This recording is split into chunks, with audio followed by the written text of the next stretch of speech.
Hello, ladies and gentlemen. Today we will talk about us, the humans. What are we? What is the human being? Humans are the most intelligent creatures in this planet. We have a larger brain than all the other creatures around us. And the definition of a human is a combination between a body, very well balanced body, and a soul. Also, each creature's family of creatures have its own language. Humans speak different languages depending on their geographic location. Humans have the ability to adapt to every challenge, every change that occurs around them. Humans are supposed to be the wisest creatures on this planet. They can plan in advance, they can rule, and their behaviors reflect heavily. Their behaviors and actions reflect heavily on the fate of other creatures around them. So basically, human beings can wonder, ask questions, and by intuition they feel they are connected to some superpower that they should be in tune with. This feeling motivates them to ask and to seek the truth of everything they see around them and everything they want to understand. Their ability to learn and write and speak and record allowed them so far to, from generation to generation, to transfer knowledge, science that they have discovered while seeking answers to things around them, from a generation to a generation, from century to another. And before what we know today as the monotheistic religions, there were many people, savants, and some of them they were called wizards, and they used to study alchemy, or they were alchemists. Many of them, they tried to find the elixir of life. That means they wanted to seek eternity, to become immortals, to stop aging. Unfortunately, this search has been dropped with time when religious leaders appeared on the stage, because religious books say that we are here to worship God and He will take care of us later. But if you look deeply in these books, you see many contradictions, because that same God asked the human beings to wander, to seek knowledge, and to think about the creation of the planets, of the heavens, you see, and even ask them to look at their own organisms and learn what they can learn. According to religion in general, regardless of what the name of that religion is, because they are all almost the same. They speak about the story of Adam and Eve at the beginning, and that they were kicked from the eternal space of God because they disobeyed Him and ate from the tree of knowledge. But I don't believe myself it was through the tree of knowledge, rather the tree of freedom. Because if you want to become gods or eternal like gods, we have to find our own way back to His space, to the eternal space, to become immortals, to become creative. And if even in the religious text, God said, for example, in the Torah and the Quran and the Bible, that when he created man, he wanted him to be his successor on earth. What does it mean to be successor of someone eternal? A successor of someone, that means he will take all the responsibilities, and of course to become immortal. So if we are here, if that's the reason why we have been created, to rule this planet wisely and to make it, to transform it from a mortal space to an immortal space, that means we have been doing it wrong all the way until now. Because what makes a space eternal or immortal? In my opinion, an eternal space is where a resident in it live in peace, total peace. The resident should be creative. First thing, peace. Second thing, creativity. Third thing, perfection. And what we mean by perfection? That our work should be perfect. When you do something, you should do it as perfect as possible. Justice. Justice is a big word, and we don't mean by it just that means there's no more crimes, or justice is very, very large. We have to be just, not only in our routines or way of life, lifestyle, in our connections with others, and our actions. The space should be ruled by justice, and that means justice means keeping the balance unharmed. When the Creator created this beautiful planet for us, he did so with a natural balance of nature. Call it Mother Nature or whatever. When this balance is harmed, we will be doomed to failure again and again and again. Our ancestors have failed big deal before us. Once, twice, and I don't know how many times. Because we don't know really, no one knows really how long the human civilization have been living on this planet. We keep going in this serpent cycle, like no beginning, no end. We keep going from a beginning to an end, and then beginning again, and then we are going nowhere. Do you know how many cells a human body is formed of? Guess a number. According to science today, human body consists of 100 trillion cells.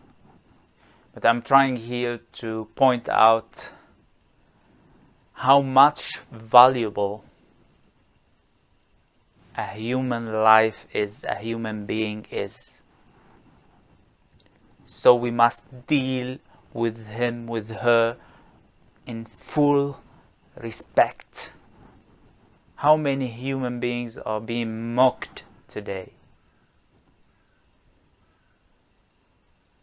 How many human beings are being bullied in this very moment?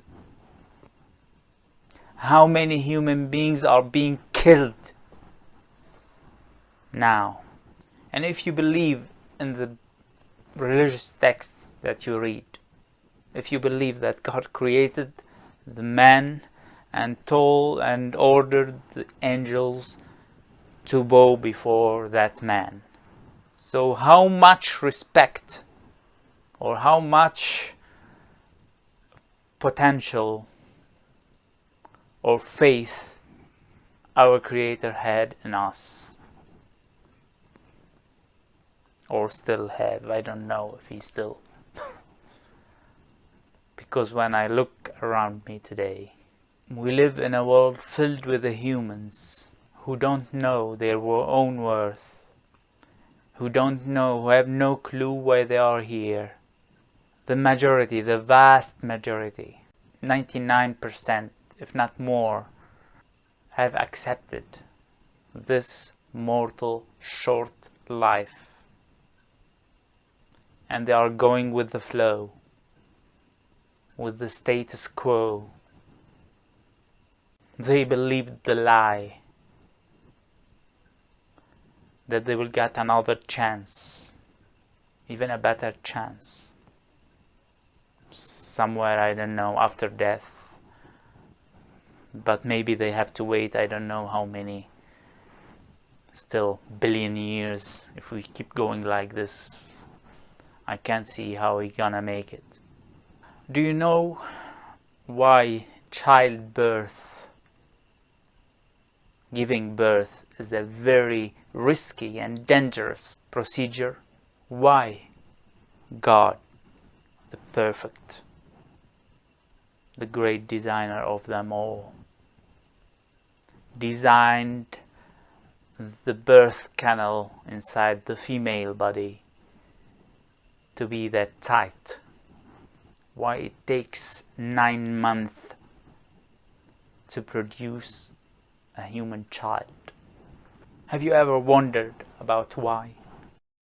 Because when you are parents, you have to be certain 100% that the child you are going to give birth to, he or she should be a responsible human being. A human being who can reach his or her full potential. I know what some of the religious leaders said. Go and give birth and, as much as you like. But this is a crime against the human race. According to the statistics published in November 2018, the world population is 7.7 billion people. One wonder how many wise humans are there. And mind you, the numbers in 1975 was barely 4 billion. At the beginning of the 20th century, we were hardly 1 billion. You can see the jump, the explosion of a human birth from 1975 to 2019. How many years we have there? 44 years. In 44 years, we've gone up from 4 billion people to almost 8 billion people. Can we keep this rate going? And it's going even at a faster rate. So what we have been doubled in 40 years, and maybe we'll go double again in 20 years at this rate. So we can say by 2040 we will be some 15 billion. Do we have enough resources to feed all these people? Think before you go to bed and decide to have a child. And of course, and maybe we have got already 1, 2, 3, 4, even 6, even 8, to not mention the people who marry the husbands who have I don't know how many wives there in the East. Where is the human potential today? We are doing absolutely or almost nothing. If you want to take, do we have free thinkers at all? We have people who go to speak, but they are paid money for it, from this side or that side, for a political agenda, for a social agenda, or for big corporation who want to sell something. But people who speak the truth, nobody listens to. I can be easily now speaking jokes and laugh with you all the day. Believe me, I'm very creative. I can say jokes like I can shower you with jokes. Life is short, and it was made short for a reason. Again, if you believe in your religious texts, you should know that Adam and Noah and all these ancient men lived 1,000 years and more, each one of them. Why you live today hardly 100 years?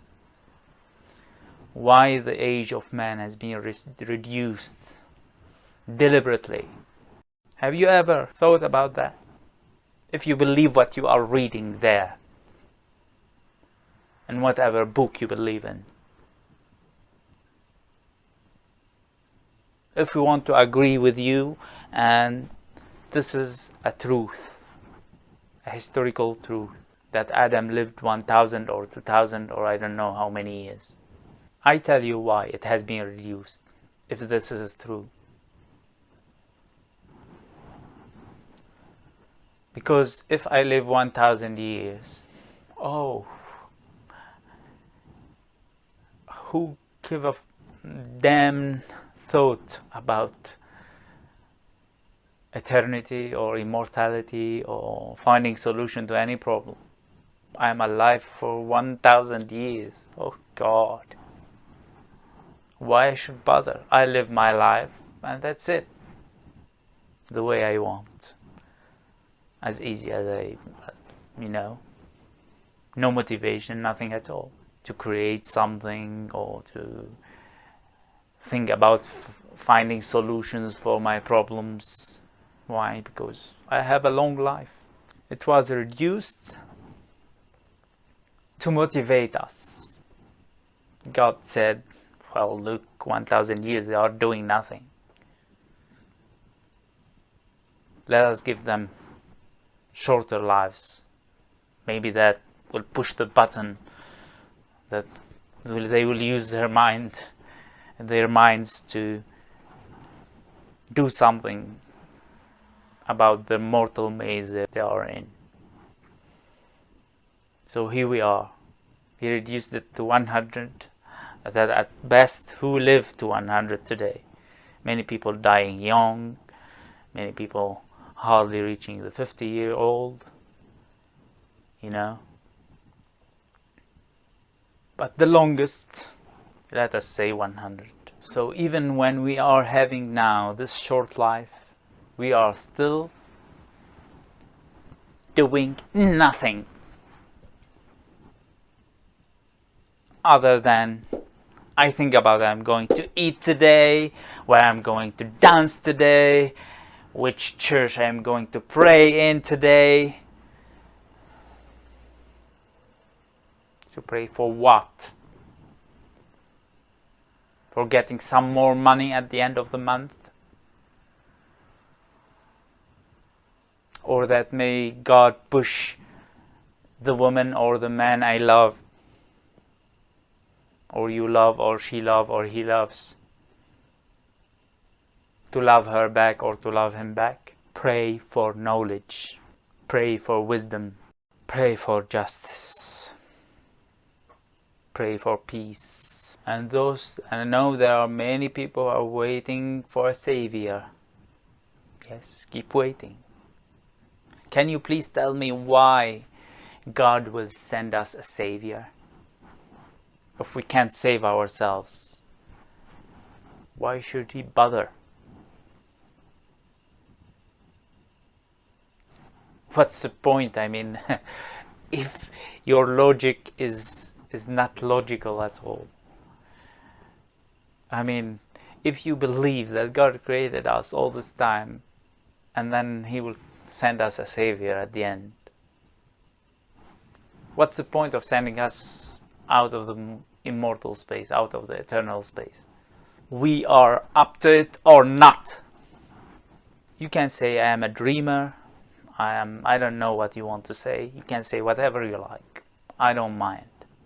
But I know that we are using hardly 1% of our own abilities in the right direction.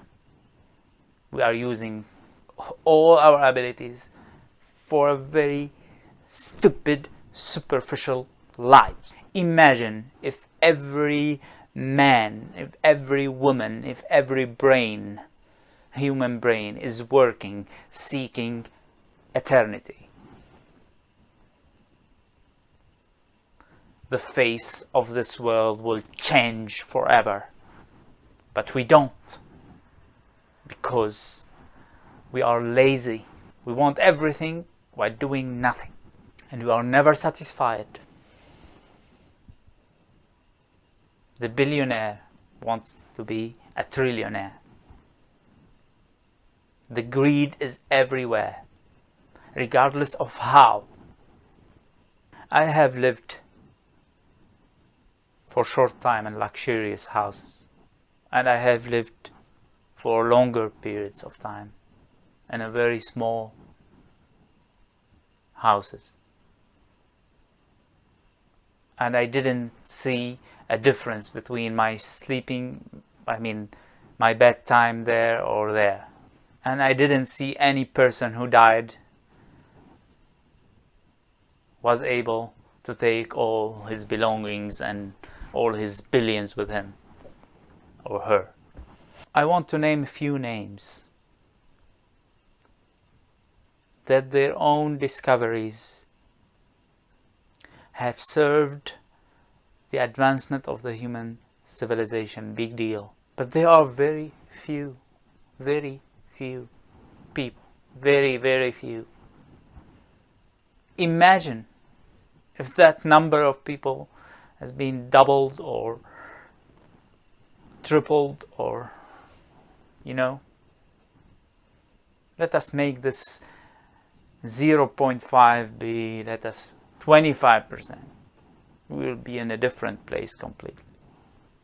But we don't. Now the doctor go to the hospital. Okay, he treats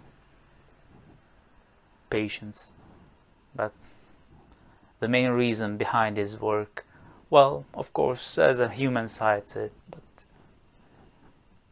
he wants the money.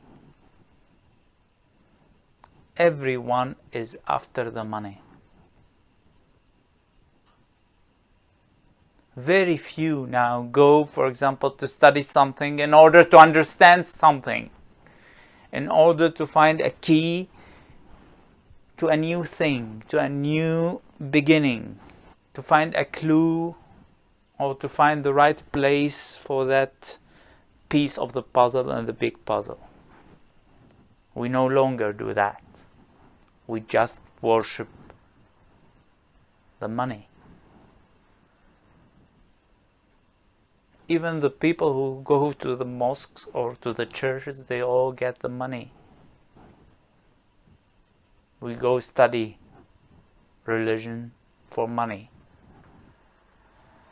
We teach religion for money. I said earlier that I'm going to name a few names. Nikola Tesla. He is. He was seeking knowledge for the sake of knowledge itself, and he was happy. He dedicated all his life. And without him, we don't have the ability now to live the life we live today with all the electricity and the wireless connections and all the things. He died alone in a hotel room in New York. He dedicated his life, but he gave lives and hopes for many of people who are living during his time and now after his time and in the future. Albert Einstein was able to make us understand how things are connected in a relative manner with his theory of relativity. Isaac Newton. I mean, look at these names. You have one name, two names, three, four. You know, very few, very few. Why?